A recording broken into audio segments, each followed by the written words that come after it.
Dans cette vidéo, nous allons voir comment nous pouvons ajouter une poutre. Donc l'idée, ça va être d'ajouter des poutres pour soutenir la trémie. Je vais rajouter une poutre transversale, une seconde poutre transversale et je vais rajouter deux poutres à ce niveau-là pour créer la trémie à proprement parler. Si on regarde un petit peu une élévation, on va voir que notre poutre, si elle a l'épaisseur de la dalle, c'est la dalle. Donc il va falloir qu'elle déborde un petit peu en dessous de notre dalle. On va donc faire une poutre de 20 cm de large et de 20 cm de haut qui sera positionnée donc 20 cm en bas, 25 cm plus bas que le niveau 1. Pourquoi 25 cm? Puisque nous sommes sur une dalle béton de 25 cm. Il faut savoir que les poutres se positionnent exactement comme les dalles. C'est-à-dire que si vous choisissez le niveau 0, elles vont se positionner sous le niveau 0 et pas dessus. Je vais donc aller sur mon niveau 1. Je vais aller dans Structure, Poutre, et si j'en ai plusieurs. Donc là, ça me déplaît un petit peu, je n'ai que des poutres métalliques. Je veux une poutre béton. Je vais donc aller choisir de charger une nouvelle famille. Je choisis d'importer une famille. Je vais dans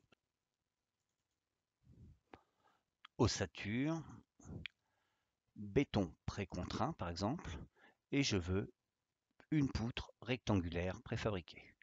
Je vais charger la famille.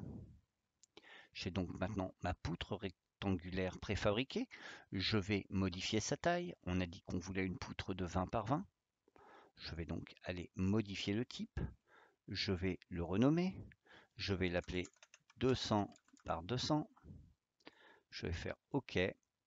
Ici, je vais indiquer qu'elle fait 0,2 de large, 0,2 de hauteur. J'applique et je fais OK.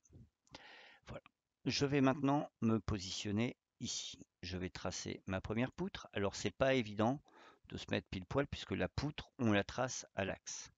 Je trace donc mes poutres un petit peu n'importe où, mais pas très loin. Je vais ensuite utiliser l'outil aligner. Je vais aligner ce bord-là avec celui-ci et ce bord-là avec celui-ci. Je vais maintenant créer des poutres qui vont rejoindre les deux précédentes. Je vais dans Structure, Poutre, Poutre, celle-ci. Je viens ici, ici, ici et là. Et de la même façon que tout à l'heure, je vais aligner les éléments les uns par rapport aux autres.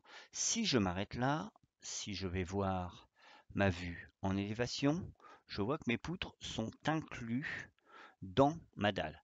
Effectivement, je n'ai pas précisé de décalage par rapport au niveau. Il va donc falloir que je décale mes poutres de 25 cm vers le bas. Je retourne dans mon niveau 1, je sélectionne ma première poutre, ma seconde poutre, ma troisième, ma quatrième, et je viens ici, décalage du niveau de départ. Alors, ici, il faut faire attention, c'est-à-dire qu'on est sur des poutres. Le niveau de départ, ça va être le premier point que l'on a cliqué. Le niveau d'arrivée, ça va être le second point. Si je prends par exemple celle-ci et que je décale ma poutre de moins 0,25, je vais me retrouver avec un élément détaché du plan actuel. On est OK. Mais surtout, vous voyez que j'ai une petite flèche qui vient d'apparaître et qui m'indique que ma poutre est inclinée. Je vais pour cela, pour que vous puissiez le voir correctement, créer une vue en coupe. Voilà. Et je vais aller la regarder. Donc là, on voit que la poutre que j'ai modifiée, eh bien, elle démarre à moins 0,25, mais par contre, elle va toujours à 0. Donc si je la sélectionne, je vois qu'il faut également que je mette moins 0,25 et que j'applique. Voilà. Vous voyez que les poutres filles, entre guillemets, celles qu'on a créées en venant se positionner sur la structure de la poutre, suivent exactement le mouvement de ma poutre. Je vais donc être contraint de bouger également celle-ci pour que les autres suivent. Donc j'y vais, je mets moins 0,25 et je mets moins 0,25. j'applique. Très bien. Et là, si je regarde ma 3D, je vois que mes poutres déjà sont là. Ici, on voit que celles-ci sont parfaitement horizontales. Je vais masquer cet élément pour pouvoir le voir, masquer dans la vue la catégorie complète des murs. Voilà. Et donc, on voit que mes poutres sont parfaitement positionnées. Je le refais un petit coup. Donc, si je modifie ici et que je dis que celle-ci monte à plus 0,25, donc on a une différence de 50 cm, vous voyez que les poutres qui sont venues s'accrocher sur mes poutres maîtresses suivent le mouvement. Donc c'est utile lorsque l'on veut représenter une charpente. Et bien voilà.